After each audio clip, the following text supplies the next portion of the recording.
Thanks, Scary Bot. In this room, we are going to do a bunch of stuff. Oh.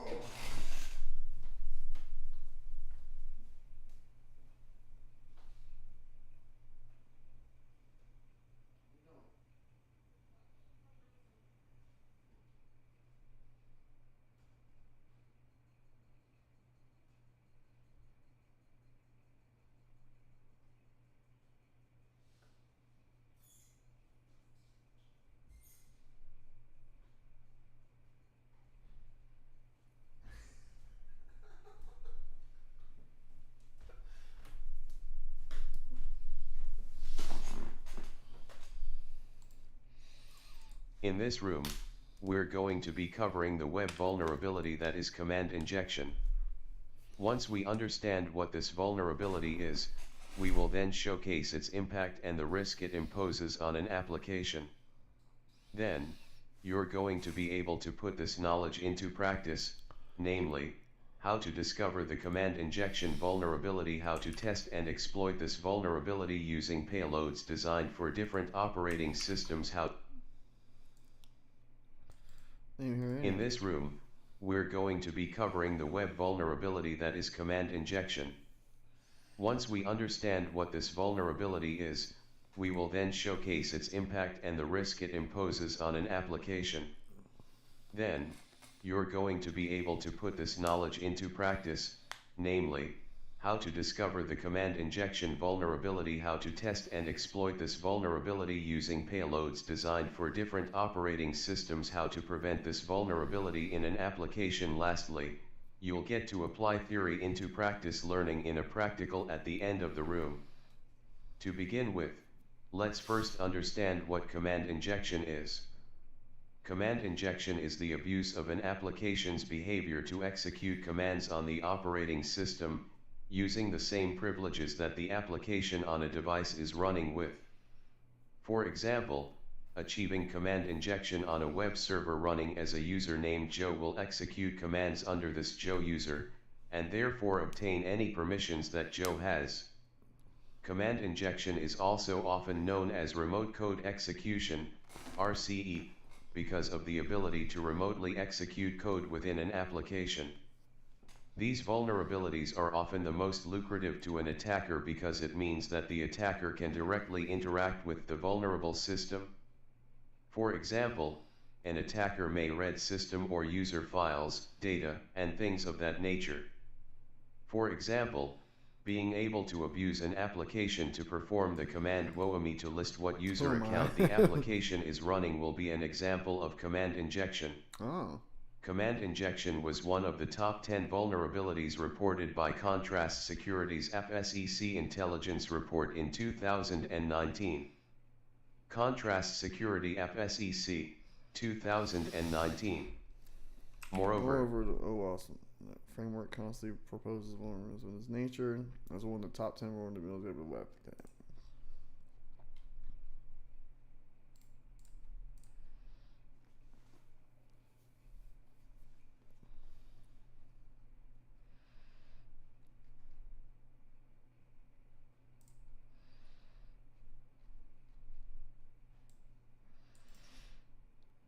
this vulnerability exists because applications often use functions in programming languages such as PHP, Python, and Node.js to pass data to and to make system calls on the machine's operating system. For example, taking input from a field and searching for an entry into a file. Take this code snippet below as an example. In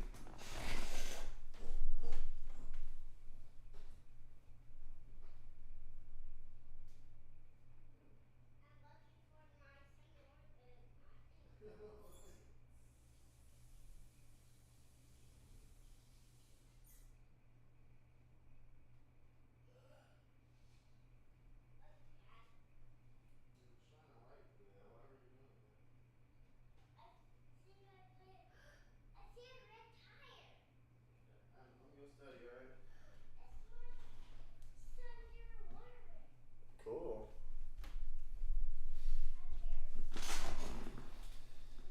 this code snippet, the application takes data that a user enters in an input field named $title to search a directory for a song title. Let's break this down into a few simple steps.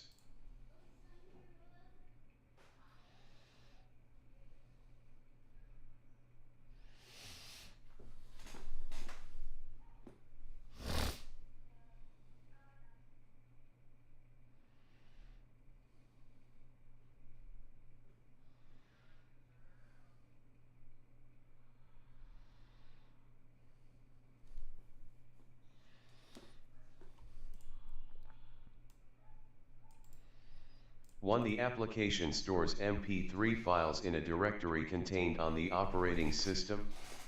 2, the user inputs the song title they wish to search for. The application stores this input into the $title variable. 3, the data within this $title variable is passed to the command grep to search a text file named songtitle.txt for the entry of whatever the user wishes to search for. 4, the output of the search of songtitle.txt will determine whether the application informs the user that the song exists or not. Now, this sort of information would typically be stored in a database. However, this is just an example of where an application takes input from a user to interact with the application's operating system. Right. An attacker could abuse this application by injecting their own commands for the application to execute. Rather than using grep to search for an entry in song title. Now, what I didn't understand, why wouldn't it teach you Burp Suite before this? Because some of these lessons, like I had, which one? I don't remember which ones, but that one, I think that one, I had used Burp Suite. But why didn't it teach me Burp Suite before that? Because some of those lessons I needed to know Burp Suite. Like Burp Suite is after that. And I had to use it on some of this. You know.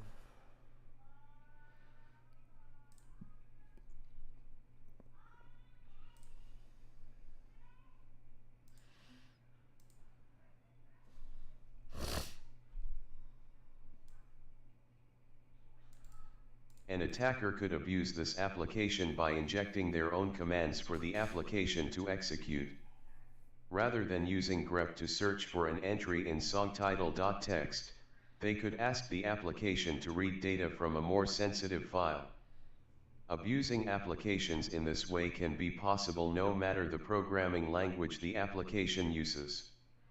As long as the application processes and executes it, it can result in command injection. For example, this code snippet below is an application written in Python. Oh, William, turn it down and be quiet, okay? Turn it down and be quiet. I'm trying to study and I don't hear noises of you talking. Aim right there, William. There you go.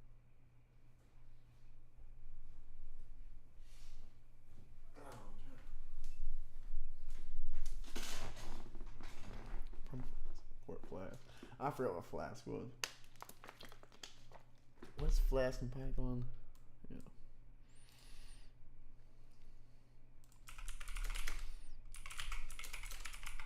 Isn't it something? I forgot. Is it something? Yeah, okay.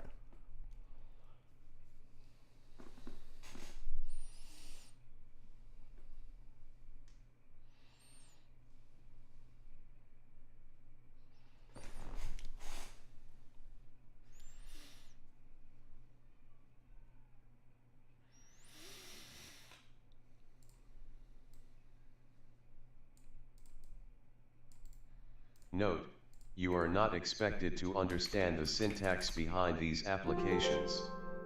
However, for the sake of reason, I have outlined the steps of how this Python application works as well.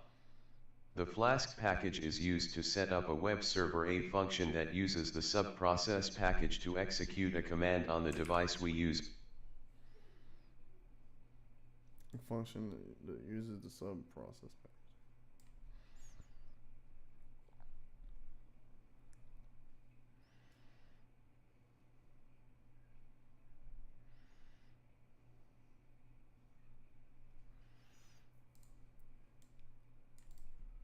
use a root in the web server that will execute whatever is provided.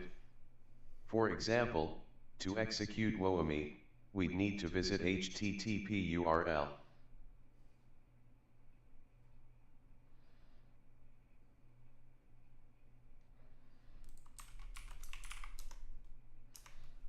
I don't know where I got that answer.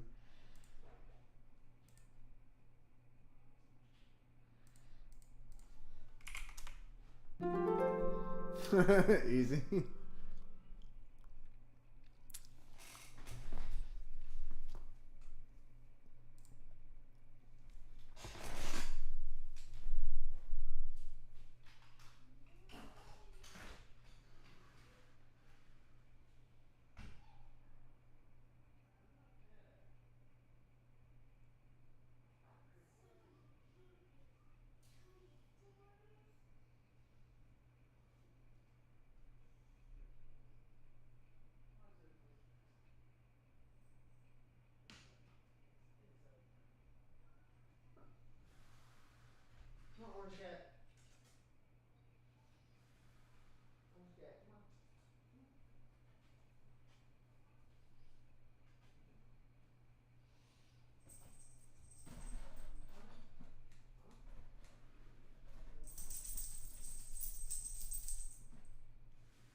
Orange cat and everything in here.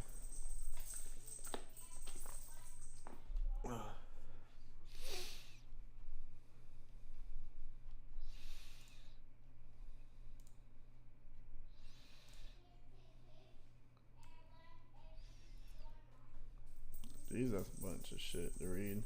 You can often determine whether or not command injection may occur by the behaviors of an application, as you will come to see in the practical session of this room. Applications that use user input to populate system commands with data can often be combined in unintended behavior. For example, the shell operators, and will combine two, or more, system commands and execute them both. If you are unfamiliar with this concept,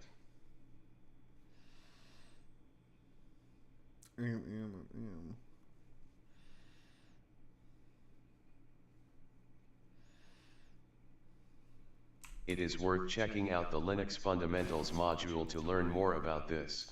I forgot. Command injection can be detected in mostly one of two ways: blind command injection, verbose command injection. I have defined these two methods in the table below, where the two sections underneath will explain these in greater detail. Method description: blind. This type of injection is where there is no direct output from the application when testing payloads.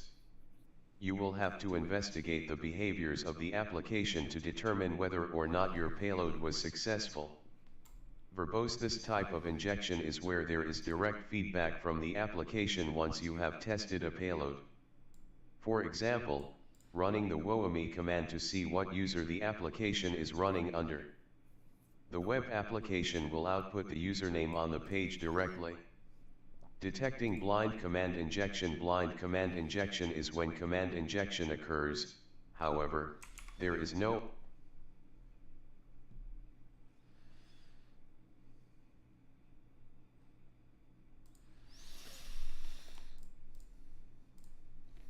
output visible, so it is not immediately noticeable. For example, a command is executed, but the web application outputs no message. For this type of command injection, we will need to use payloads that will cause some time delay. For example, the ping and sleep commands are significant payloads to test with. Using ping as an example, the application will hang for X seconds in relation to how many pings you have specified. Another method of detecting blind command injection is by forcing some output. This can be done by using redirection.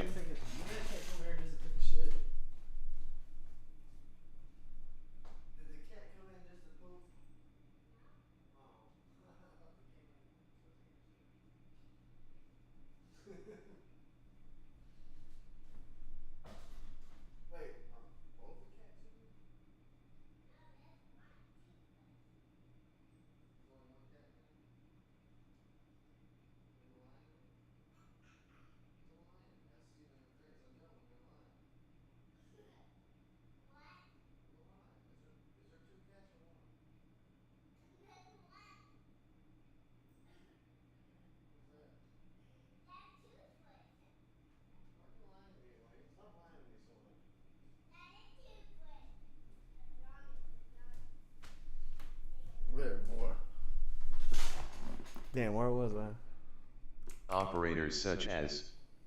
If you are unfamiliar with this, I recommend checking out the Linux Fundamentals module. Okay.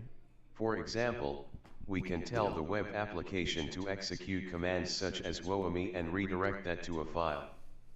We can then use a command such as cat to read this newly created file's contents. Testing command injection this way is often complicated and requires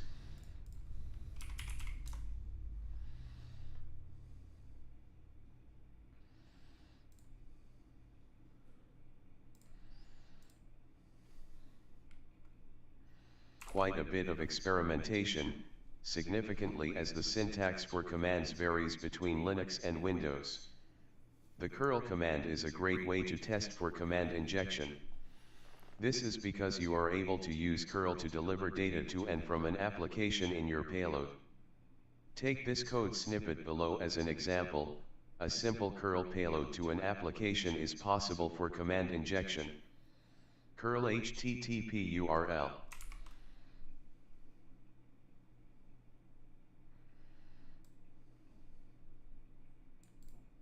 Detecting verbose command injection. Detecting command injection this way is arguably the easiest method of the two.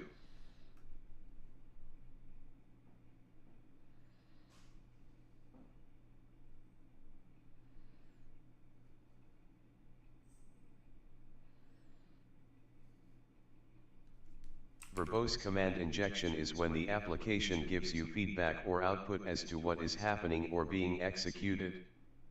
For example, the output of commands such as ping or woami is directly displayed on the web application.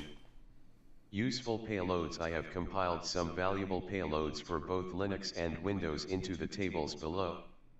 Linux payload description: woami, see what user the application is running under. ls list the contents of the current directory. You may be able to find. I already know that. Sleep.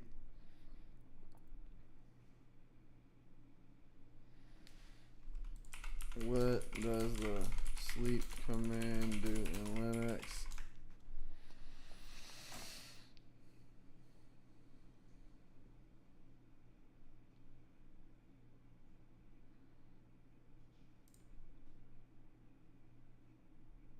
Sleep-s.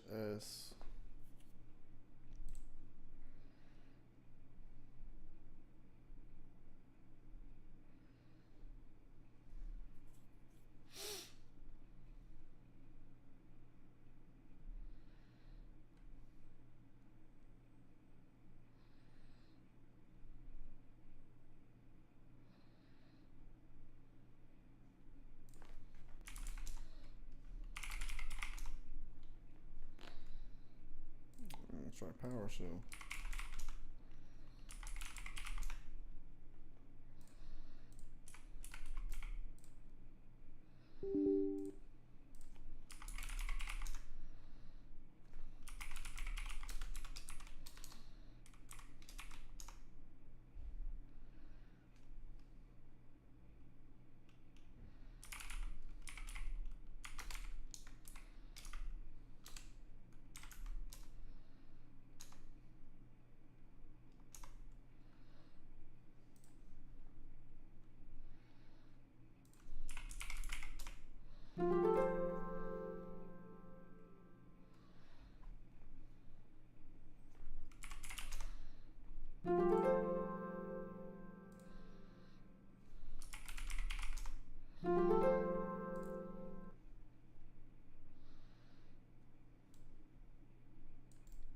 Command injection can be prevented in a variety of ways.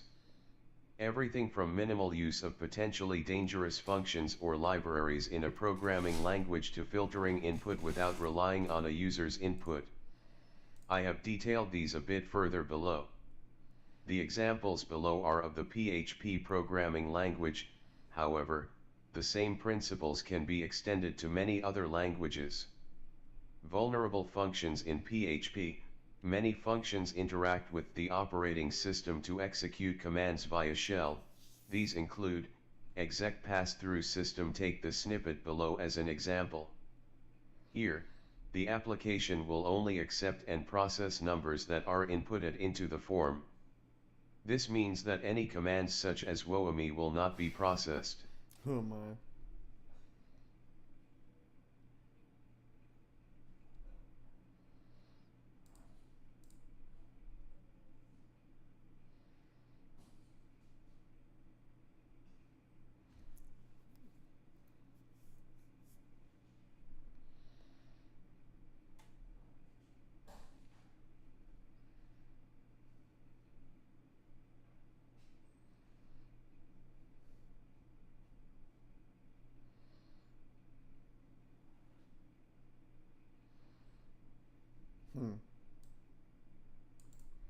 These functions take input such as a string or user data and will execute whatever is provided on the system.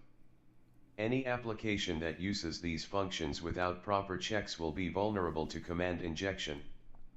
Input sanitization. Sanitizing any input from a user that an application uses is a great way to prevent command injection. This is a process of specifying the formats or types of data that a user can submit. For example, an input field that only accepts numerical data or removes any special characters such as and /. In the snippet below, the filter _input PHP function is used to check whether or not any data submitted via an input form is a number or not. If it is not a number, it must be invalid input.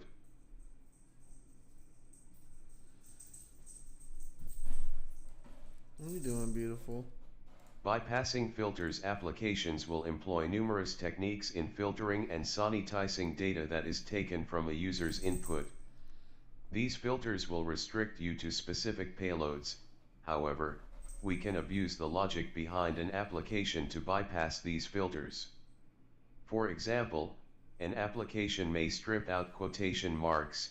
We can instead use the hexadecimal value of this to achieve the same result. When executed, although the data given will be in a different format than what is expected, it can still be interpreted and will have the same result. Let's see how much. Oh, it's got a 4-bar battery now.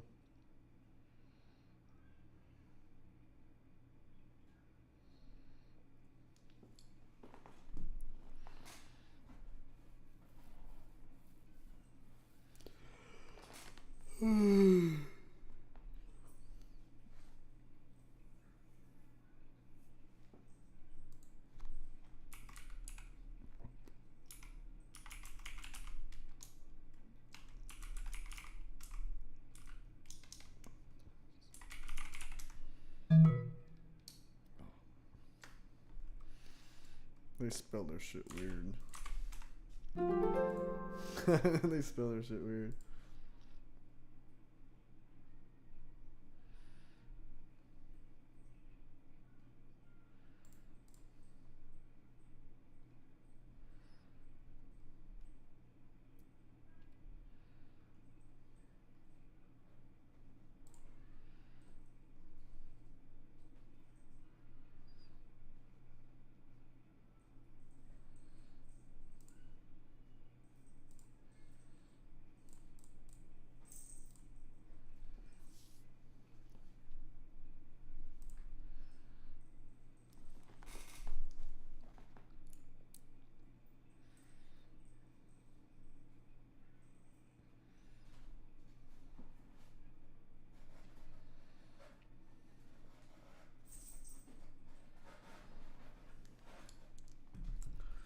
Just waiting now.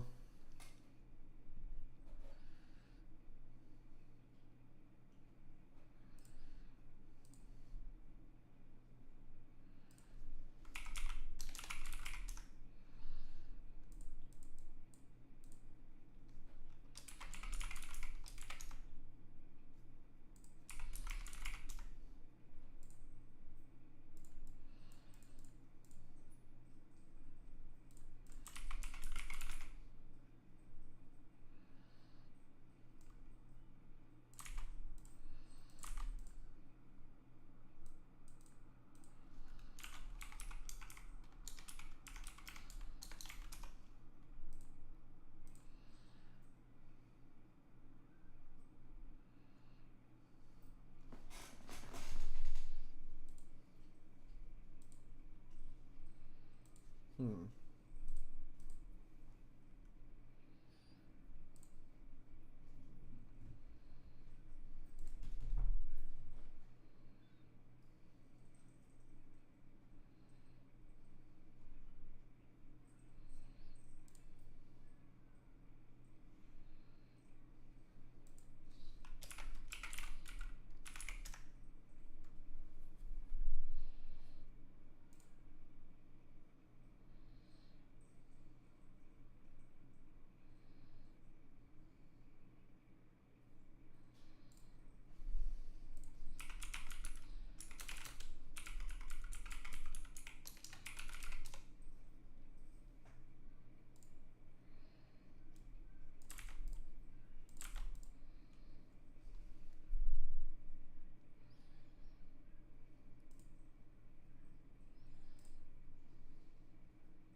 Hmm.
Let's try X 77 slash X 68 68 slash X 6F X 61 X 6D X 69.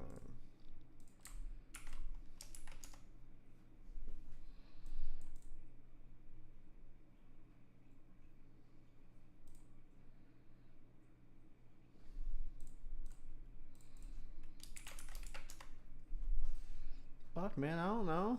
What the hell to do?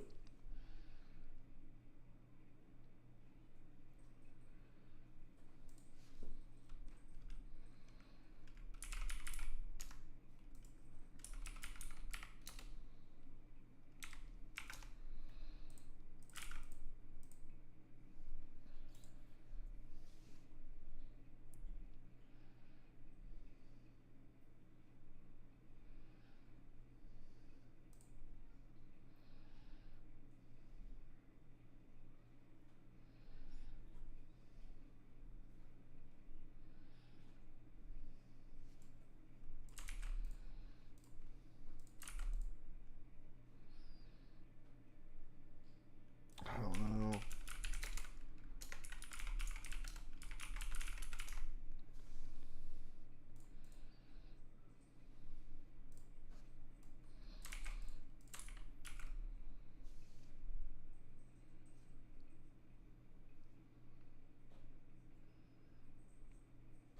How do you do that?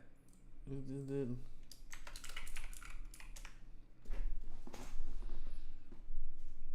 Where the fuck does it say anything about doing shit like that?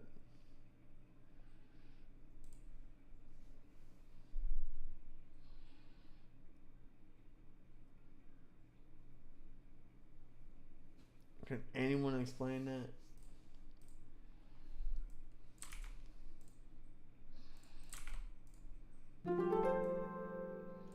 I don't get it.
I want to know how I know.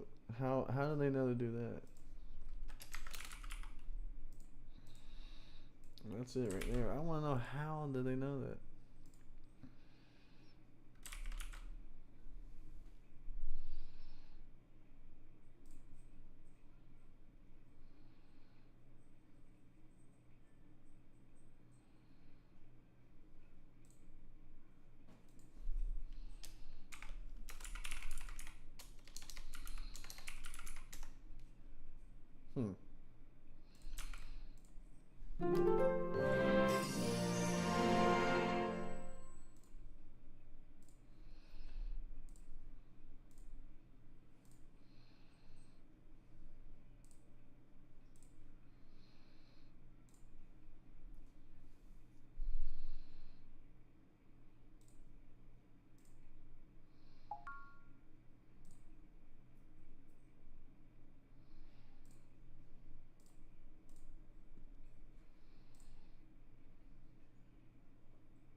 Alright, well, I'll play some Battlefield now.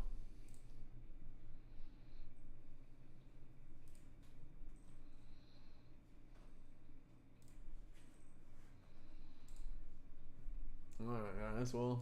I got my studying done. I'll do some more tomorrow, but I'm gonna stop the stream and